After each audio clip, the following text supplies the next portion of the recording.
Concernant maintenant la vaccination grippe, le bilan au 15 décembre. Alors au 15 décembre, il y avait 11,5 millions de vaccins dispensés en pharmacie, 91% aux patients prioritaires contre 87% en 2019. Donc vous voyez qu'on a joué le jeu. Il y a eu une augmentation de 11,6% des personnes prioritaires par rapport à l'année 2019 et dans le même temps une baisse de 19,2% sur les patients non prioritaires. Et il y a plus de 3,5 millions de vaccins injectés par les pharmaciens, soit à peu près 34%. Donc vous voyez que quand on confie la mission de vaccination aux pharmaciens, on va tirer la population vers le haut au niveau couverture vaccinale. Donc la demande de l'USPO maintenant, c'est de pouvoir vacciner les patients qui sont non prioritaires, qui sont sans bon, de façon à là aussi pouvoir tirer cette population vers le haut au niveau couverture vaccinale et faire en sorte que ce soit le mieux possible réparti et le mieux possible de personnes vaccinées. Il n'y a plus de vaccin grippe de la campagne de vaccination classique qu'on a acheté chez les fournisseurs, Mylan, Sanofi ou chez les grossistes. Donc maintenant, il va y avoir des distributions des vaccins du stock État. Au total, il y a 2 millions de doses qui vont être distribuées entre début décembre jusqu'à fin janvier, en plusieurs vagues. La première vague, qui a été faite début décembre, c'était une vague réservée aux résidents des EHPAD et aux professionnels des EHPAD qui étaient à risque. Vaccin Fluzone, puis après vaccin grippe tétra. Alors là, il y a eu quelques soucis, on l'avait dit, sur des remontées des sondages qui avaient été faits par rapport aux ARS URPS, parce que les fichiers n'étaient pas forcément très clairs, très propres, et des pharmacies qui n'avaient pas commandé de vaccin en ont reçu, d'autres qui n'en avaient commandé n'en ont pas reçu. Donc voilà, ça a été compliqué. Le fait est que si aujourd'hui il vous reste des vaccins qui étaient normalement destinés aux EHPAD, mais qui n'ont pas été dispensés aux EHPAD, il est bien évident que vous pouvez les dispenser en ville, que ce soit le Fluzone ou le Vaxigrippe tétra. Il y a une deuxième vague de livraison qui a été prévue et qui, depuis le 16 décembre, est active tant sur le Fluzone que sur le Vaxigrippe tétra. Sur le Fluzone. Donc le Fluzone, un vaccin qui est 4 fois plus dosé que le vaccin classique, il peut se commander dans la limite de 2 boîtes de 10 vaccins par jour et par officine, directement auprès du grossiste. Juste une chose, ces vaccins, ils sont par boîte de 10. Donc quand vous allez passer commande, vous recevez une boîte de 10, donc passez une commande d'une boîte de 10, mais par contre, quand vous, dans votre informatique, renseignez bien que vous avez reçu 10 vaccins pour pouvoir après les dispenser correctement et que le prix soit correctement fait. Ces vaccins sont aussi livrés sans aiguille. Donc moi, je vous conseille, en même temps que vous passez commande des boîtes de vaccins Fluzone, de commander des aiguilles qui vont avec. Alors les aiguilles, ce sont des BD en particulier, orange ou bleu, 25 gauge, 16 ou 25 mm, qui sont, alors c'est pas un stock État, mais l'État a bloqué un stock qu'il a demandé de le mettre à disposition des pharmaciens et vous pouvez les commander chez vos grossistes avec les codes CIP qui sont sur le site de l'USPO et le grossiste va pouvoir déconditionner les boîtes. Faites attention à ne pas recevoir des boîtes de sang, commandez ce dont vous avez besoin. Et moi, je vous conseille, chaque fois que vous passez chaque fois que vous passez en commande une boîte de vaccin, de commander en même temps les aiguilles. Il serait vraiment dommage que vous ayez à injecter un vaccin à quelqu'un et que vous n'ayez pas l'aiguille pour mettre au bout de la seringue. Pour rappel, ces vaccins sont uniquement réservés aux patients de plus de 65 ans. Fluzone, l'AMM, c'est plus de 65 ans. De la même façon que ce vaccin doit être privilégié pour les patients de plus de 65 ans et pas privilégier un autre vaccin pour les patients de plus de 65 ans. Plus de 65 ans, c'est égal à Fluzone. Comme ce vaccin est 4 fois plus dosé, pensez à le dire aux patients. C'est important qu'il soit, c'est même fondamental qu'il soit averti du fait que ce vaccin est un vaccin 4 fois plus dosé et que ce n'est pas le vaccin classique qu'il a eu l'année dernière s'il a été vacciné. La facturation se fait avec un code CIP particulier. On en reparlera tout à l'heure dans la facturation. C'est pareil, ces codes CIP sont sur le site de l'USPO. Et il y a également obligation pour nous d'imprimer la notice, puisque ce sont des vaccins qui ne sont pas français et qui sont. Il faut imprimer la notice si on délivre le vaccin au patient et bien sûr qu'il le demande, ça c'est obligatoire, mais pensez à imprimer la notice. Toujours pareil, c'est sur le site USPO. Le deuxième vaccin qui vient d'être livré chez les grossistes de la semaine dernière, enfin milieu de semaine dernière, ce sont des Vaxigrippe tétra. Alors, et vous avez reçu un DGS qui donnait un code CIP, puis après un deuxième DGS qui disait « on s'est trompé, on vous donne le nouveau code CIP ». Ce code CIP, il s'avère que chez certains grossistes, il ne passe pas.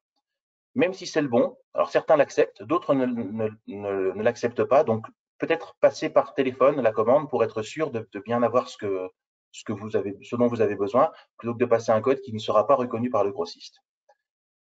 Il a été retardé parce que là aussi il y avait des problèmes de notice, puisque les vaccins sont des vaccins qui viennent de l'étranger et il y avait des problèmes aussi de notice. Le conditionnement du Vaxigrippe Tetra, il y a deux conditionnements possibles. Ou c'est par boîte de 10, donc à ce moment-là on retombe dans la même process qu'avec le Fluzone, ou alors ce sont des conditionnements unitaires.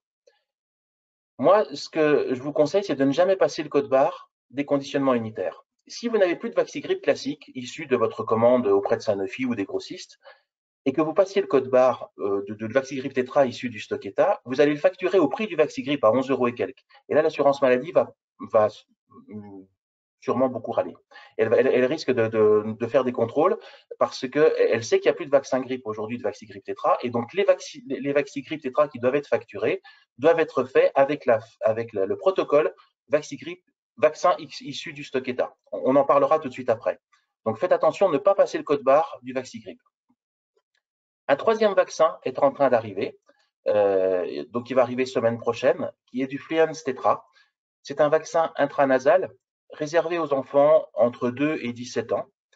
Cette vaccination doit être faite par un médecin et elle se fait en 2 doses à faire à 1 mois d'intervalle pour les primo-vaccinants. Pour les enfants qui auraient déjà été vaccinés par un autre vaccin l'an dernier, c'est une seule dose. Moi, ce que je vous conseille, c'est, si vous avez une prescription de ce vaccin, c'est de délivrer les 2 doses en une fois, de façon à ce que le patient ait chez lui la deuxième dose et pense à faire le rappel le mois suivant. Si maintenant il y a des problèmes de conservation par le patient parce qu'il s'en va et qu'il va débrancher son frigo, parce que le frigo n'est pas sûr ou parce qu'il n'y a pas de frigo, enfin voilà, s'il n'y a pas de possibilité pour lui de conserver les vaccins dans de bonnes conditions, gardez-le chez vous et pensez à lui faire à faire le rappel pour lui du fait qu'il doit aller voir le médecin pour faire l'injection. Mais si possible, délivrer les 2 vaccins en même temps, c'est beaucoup plus facile. Le flux de commande et de livraison sont les mêmes que pour les 2 premiers vaccins issus du stock ETA, ce sont les grossistes. Donc maintenant, juste un rappel sur les facturations. Les 3 vaccins issus du stock ETA suivent le même mode de facturation. C'est une facturation à 1,99 € plus les honoraires, ce qui va porter, si vous avez une personne âgée de plus de 65 ans, à 5,10 € et pour les autres à 3,01 € puisqu'il n'y aura pas l'honoraire de personne âgée. La prise en charge se fait à 100% en code PH1 et sans code d'exonération. Sans code d'exonération, que ce soit donc non exo, pas de code exo spécifique, pas de code exo 3 ou 7. Si maintenant le bon de prise en charge est rempli par le prescripteur, que ce soit un médecin ou un infirmier, on le met comme prescripteur et on inscrit son finesse comme prescripteur. Si le bon de prise en charge est vierge, on doit utiliser un numéro de prescripteur fictif et pas mettre notre bon numéro à nous de prescripteur parce qu'il y aura un rejet, parce que le pharmacien n'est pas en capacité de prescrire des médicaments à PH1. Donc, dans les chaînes de liquidation, il y aura des rejets. Il faut utiliser le numéro fictif. Maintenant, si vous faites l'acte d'injection, il faudra faire 2 facturations distinctes. Une pour le vaccin, comme on l'a dit, donc sans code exo en PH1 avec ou le numéro du médecin ou un numéro fictif si c'est nous qui sommes le prescripteur.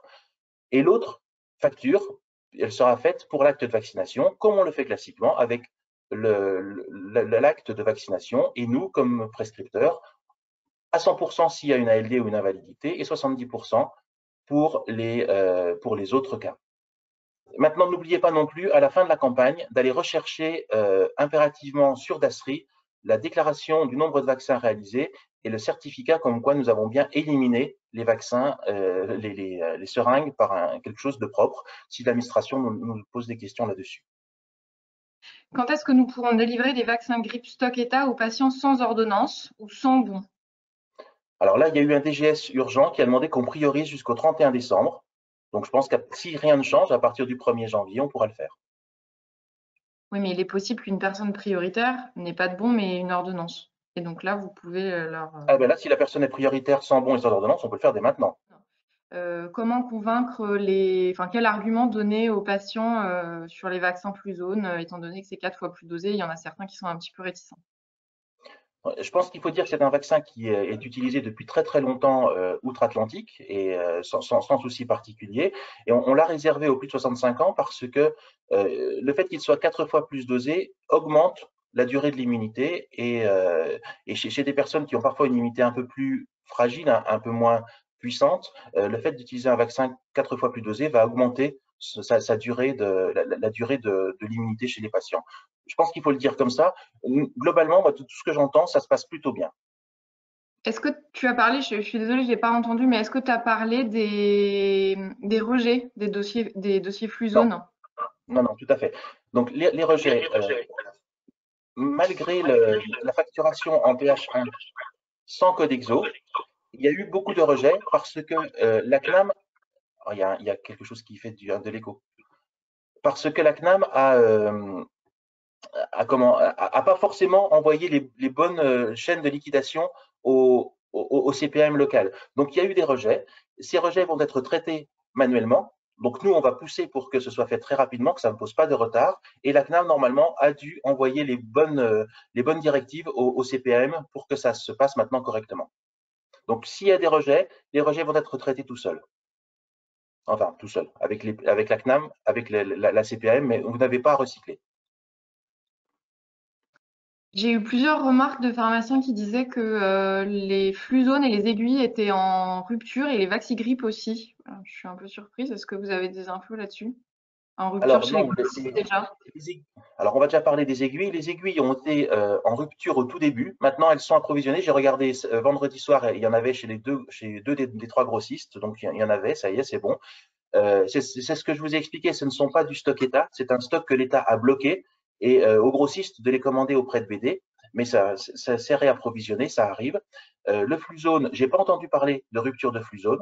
Et concernant les Vaxigrippe, ils sont arrivés jeudi.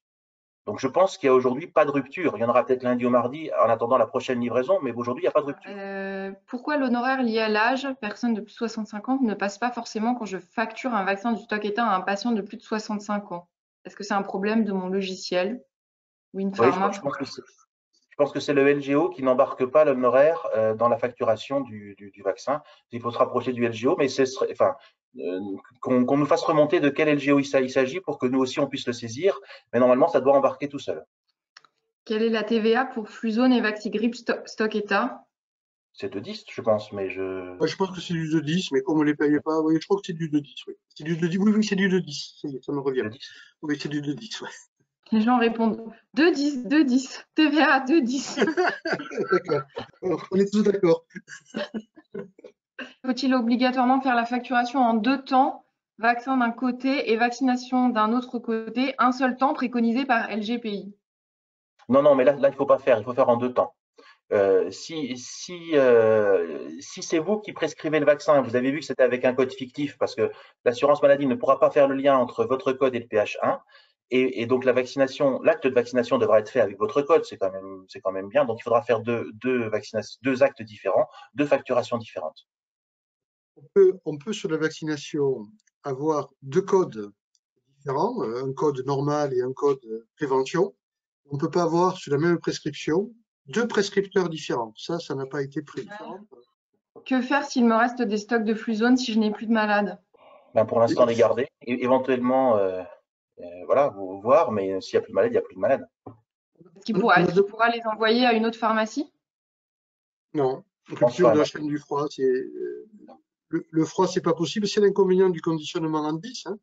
On savait qu'il y aurait un petit peu de gaspillage, mais peut-être, puisqu'on est entre confrères, c'est de pouvoir dire que si quelqu'un a encore du Fluzone et qu'une autre pharmacie n'en a pas, et qu'il lui envoie le tien, hein, voilà, hein, échanger entre vous, et si certaines en ont plus et d'autres en ont, voilà, c'est pas grave, hein, c'est deux, trois patients, on sera en service entre nous, et de déplacer c'est compliqué. Est-ce que je peux faire un Fluzone en sous-cutané? SC, c'est bien sous-cutané, j'imagine. Oui, sous-cutané, oui. En fait, c'est le Fluzone, il y a marqué intramusculaire. Et en fait, c'est une intramusculaire pas profonde, de toute manière, avec l'aiguille orange. Voilà, en fait ou c'est une sous-cutanée profonde ou une intramusculaire, et l'intramusculaire pas profonde, le type de l'intramusculaire pas profond. Hein. C'est le même mode opératoire que pour les autres vaccins. On injecte Voilà, comme les autres voilà. vaccins. on attrape le deltoïde. Aussi, comment facturer les vaccigrippes d'un EHPAD pour vacciner le personnel non utilisé? À l'EHPAD. C'est une fourniture EHPAD, hein, puisque c'est comme quand vous fournissez à une entreprise, c'est pas remboursé par l'assurance maladie puisqu'ils n'ont pas reçu de bon. Pierre, tu as bien rappelé que le Fluzone, au-delà de 65 ans, uniquement au-delà de 65 ans, hein, faut faire très attention à ça. Et également, je pense que tu as dû rappeler le Vaxigrippe État et le Vaxigrippe, voilà, surtout ne vous faites pas piéger, hein, en utilisant le code CIP qui va entraîner bien évidemment un tarif à 11 € et quelques, au lieu d'avoir un tarif à 1,99 € alors que vous ne l'avez pas acheté, hein. Là, à mon avis, l'assurance maladie va débouler très vite, hein. Pour le Fluzone, il n'y a toujours pas le CIP à l'unité. Non, il n'y Il aura n'y pas. aura jamais de CIP à l'unité, c'est ce que je vous ai expliqué. Vous commandez une boîte de 10 et quand vous le réceptionnez, vous réceptionnez 10 unités dans votre stock de façon à ce que vous puissiez dispenser le Fluzone unitairement une boîte de 10, mais c'est à chaque fois unitairement.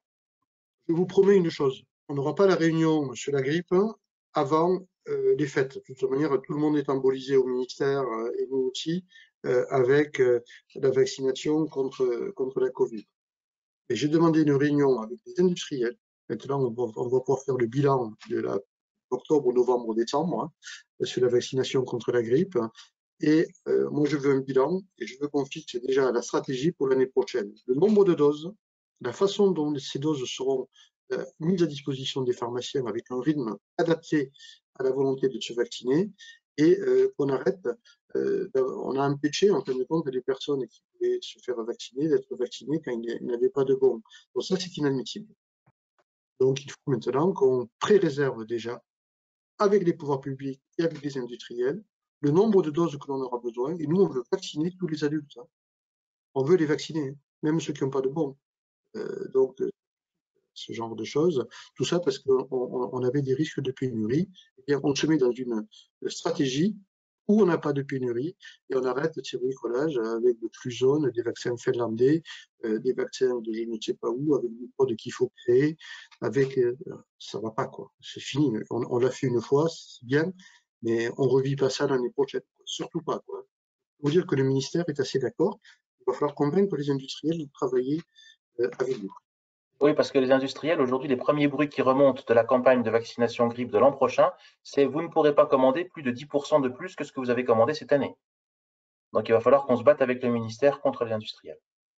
D'ailleurs, à ce propos, j'ai des questions là. Quelle quantité prévoir pour la grippe pour l'an prochain? Un peu plus que cette année. On espère parce qu'on va essayer de demander la vaccination à tout le monde, donc un peu plus que cette année. Cette année, sur la population cible, on a augmenté de 10% en n'ayant pas pu vacciner tout le monde. Je pense que si on avait eu 20% de plus que l'année 2019, on les aurait utilisés. Donc il faut aujourd'hui montrer qu'avec le réseau pharmaceutique, avec cette volonté de la population d'être mieux sensibilisée à la vaccination, il va falloir aller plus loin et aussi d'inciter les personnes qui ne sont pas prioritaires à se vacciner. Parce que là, on a perdu 25% de vaccination par rapport à l'année dernière sur ces patients. À la fois parce qu'on n'avait pas de vaccin, parce qu'on est priorisé, et à la fois parce que le pharmacien ne peut pas vacciner. Donc c'était la double peine pour cela. Il n'y a pas à être pénalisé quand on veut faire un acte de prévention. Bon, après, j'ai beaucoup de questions sur la facturation des vaccigrippes, la facturation des Fluzones, mais toutes ces informations sont sur le site, hein, donc vous pouvez les retrouver sur le site Ouais, www.uspo.fr. sur le Vaxigrippe, Pierre a dû vous l'expliquer, vous allez recevoir deux types de Vaxigrippe, hein, les boîtes de 10 finlandaises et les boîtes unitaires. Voilà, donc tout ça est sous le même code. Voilà. Et quand vous recevez une boîte de 10, vous faites comme le Fluzone, vous rentrez 10 vaccins d'un coup dans votre stock. Et quand vous les recevez en boîte unitaire, surtout, dites bien à votre équipe de ne pas l'enregistrer et surtout de ne pas passer le code CIP qui va être sur la boîte. Parce que si vous passez le code CIP, eh bien, vous allez vous retrouver avec le Vaxirip plastique avec un stock négatif. Soyez attentif. Surtout, mettez bien sur le bon de vaccination le vaccin que vous allez utiliser avec son numéro de lot. Comme vous allez le scanner à l'assurance maladie, et ça fait office de traçabilité si il y avait un problème sur un lot, sur un vaccin. Juste une chose aussi que j'ai oublié de vous dire, il s'avère que on a eu des remontées de livraison de Vaxigrippe qui étaient périmées hier. Donc a priori, ça vient pas des Vaxigrippe du stock État, c'est un grossiste qui aurait un petit peu mélangé les stocks et qui aurait livré des Vaxigrippe périmés. Donc faites attention aux Vaxigrippe que vous recevez et si c'est ça, rappelez le grossiste pour le retourner. C'est pas un problème du stock État, c'est un problème grossiste. Est-ce que la fin de la vaccination est toujours fixée au 31 janvier 2021? Pour l'instant, oui, mais il est possible que ce soit reporté.